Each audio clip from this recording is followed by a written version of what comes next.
What to do if you don't have friends? This film suggests that you go to the graveyard and look for them. The boy digs up 4 bodies from the graveyard, lays them out on the couch, carries the dead dog over to the side. He then poses with them for a perfect family photo. Surprisingly, when he checks the photo, the dead all appear to be smiling. What on earth would make a nice young man want to be friends with a couple of dead people?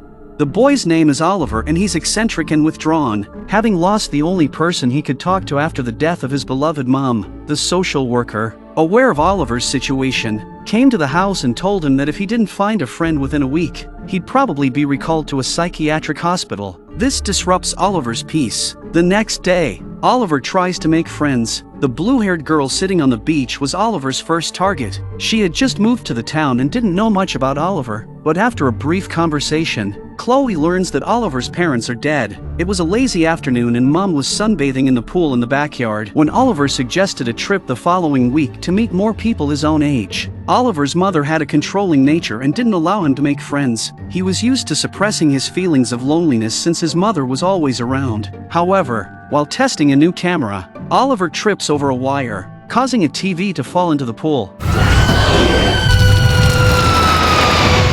resulting in his mother's fatal accident. His story scares Chloe away. Oliver doesn't give up and plans to visit the town, but he is bullied by some delinquents and ends up returning home. As the deadline from the social worker approaches, Oliver spends his days talking to his mother at her grave. One day, 2 cemetery workers greet him. Noting his daily visits, they invite him to join them, but he declines. Busy looking for friends, they find his behavior odd. Meanwhile, a funeral is happening nearby. The deceased, Mitch, was loved and considered a friend by many. Oliver felt envious because even the dead were more popular than him. At night, the social worker came to check on him halfway through the day and asked if he'd made any friends. In desperation, Oliver lies, saying his new friend is Mitch, a very popular guy. The social worker, pleased, suggests Oliver invite his friend over. Taking this advice to heart, Oliver immediately acts, digging up the recently buried Mitch and happily bringing him home. Amazingly, the TV repairman didn't recognize the body on the sofa and joked about Mitch's pale complexion. As Mitch's body gets colder, Oliver goes out to buy a blanket for him and unexpectedly runs into Chloe.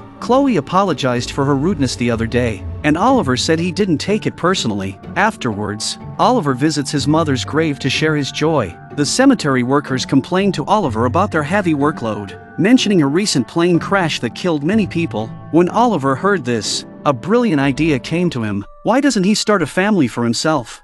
When night falls, Oliver, armed with a shovel, digs up a bunch of corpses and leaves with his future family members. On the way, he accidentally runs over a dog, which he decides to adopt as a pet. Once the family is all set up, Oliver happily serves tea. Even if the boiling water spills on the corpses, the family on TV is taking a family photo and Oliver wants one too. There couldn't be a more perfect family. He places the hot kettle on a corpse and goes to find his camera, leading to the scene of the chilling family photo. Unbeknownst to Oliver, his newfound family will drastically change his life. In the morning, strange noises come from downstairs. Oliver finds all the dead have come to life. His mother Suzanne is ironing clothes. His sister Mel is watching TV. Mitch is sunbathing, and the dead dog is playing with his father Frank. Suddenly having a family, Oliver feels unaccustomed, but God seemed to want to make it up to the poor boy. At noon, Oliver goes to town for groceries and finds Chloe being harassed by delinquents. Chloe invites Oliver to hang out with her to get away from the harassment. Mitch,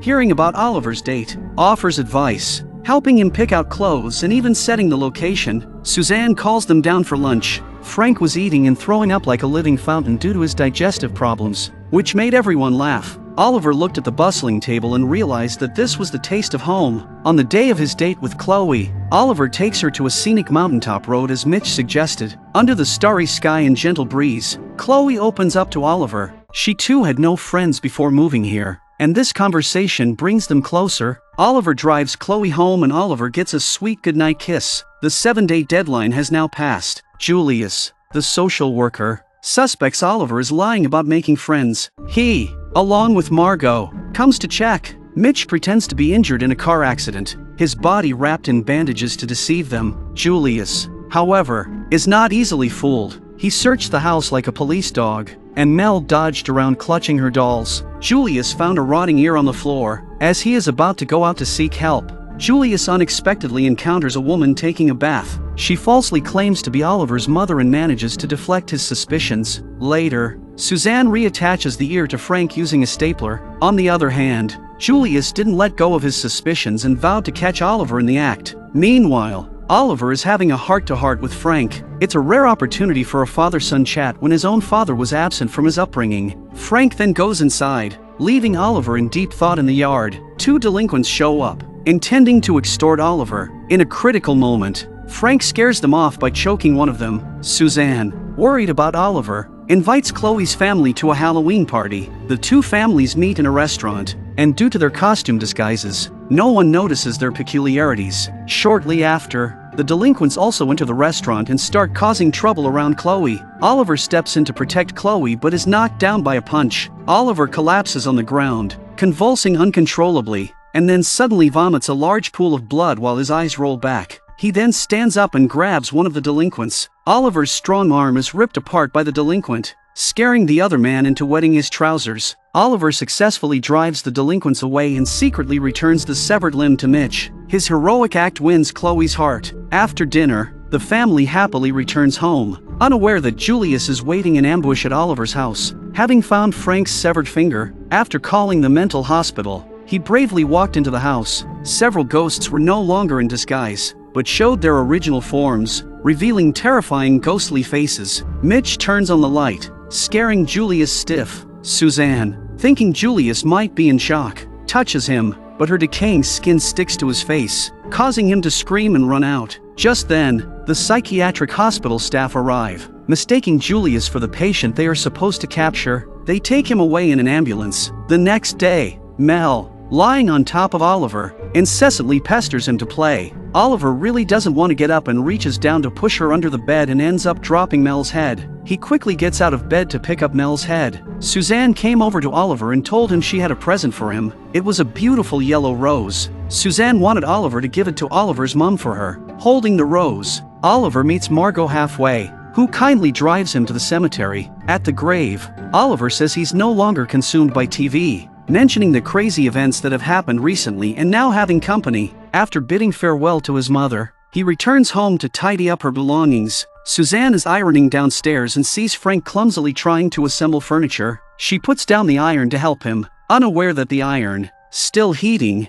ignites the clothes beneath, causing a fire. The smoke quickly spreads upstairs. Oliver notices something is wrong and is greeted by thick smoke upon opening the door. The fire downstairs is intense, and Oliver is overwhelmed by the smoke. Frank and Mitch try to save him, but a burning wooden beam falls, trapping Oliver's legs. The ghosts work together to lift the beam, allowing Oliver to escape. It's time to say goodbye. Despite not being blood-related, they've had joyful times as a family. Oliver escaped the house and was immediately greeted by firefighters. They urgently ask if anyone else is inside, but Oliver can't answer and kneels down, crying. No one would believe he had a ghost family. The fire erases all traces. The corpses lean on the sofa as if they never moved.